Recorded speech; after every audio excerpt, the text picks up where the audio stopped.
జగన్ కు ఇదే మంచి ఛాన్స్.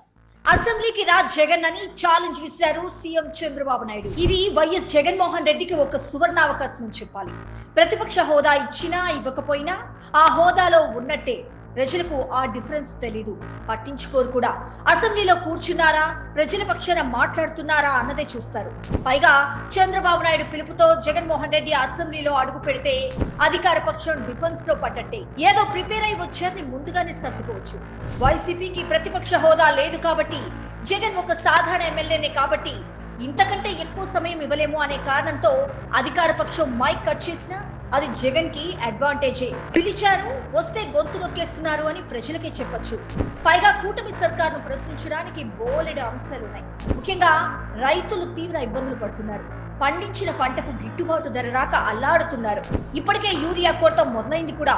కేంద్రం నుంచి యూరియా వస్తున్నప్పటికీ బ్లాక్ మార్కెటింగ్ దందా ఎక్కువైందన్న విమర్శలు వినిపిస్తున్నాయి.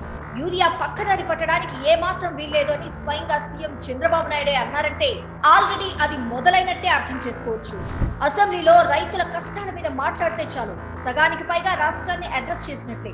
ఇక కూటమి ప్రభుత్వం 5,000 కోట్ల చొప్పున అప్పుల మీద అప్పులు చేస్తుందని లెక్కలు చెప్తున్న వైసీపీ మరి అదే విషయాన్ని అసెంబ్లీ వేదికగా చెప్తే రాష్ట్రం మొత్తం వింటుంది కదా.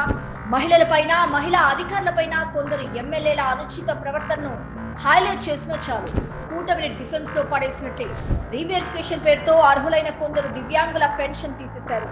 దానిపై ప్రశ్నించొచ్చు. సూపర్ 6, సూపర్ 8 హామీలు, వాటి అమలును కూడా నిలదీయొచ్చు. జగన్ ఒక్కసారి అసెంబ్లీకి వెళ్తే ఒక్కడు 3 పార్టీలు ఎదుర్కొంటున్నాడనే పాజిటివ్ వైబ్ ఖచ్చితంగా వస్తుంది. అందుకే భారత చైతన్య యువజన పార్టీ సైతం డిమాండ్ చేస్తున్నది ఏంటంటే అసెంబ్లీని ప్రతి ఒక్క ప్రజాప్రతినిధి గౌరవించాలి. అసలు అసెంబ్లీ ఉన్నదే ప్రభుత్వం తప్పులను, పనితీరును నిలదీయటానికి, ప్రశ్నించడానికి, ప్రజలకు నేరుగా మంచి చేయడానికి ఉన్న ఒక గొప్ప వేదిక అసెంబ్లీ.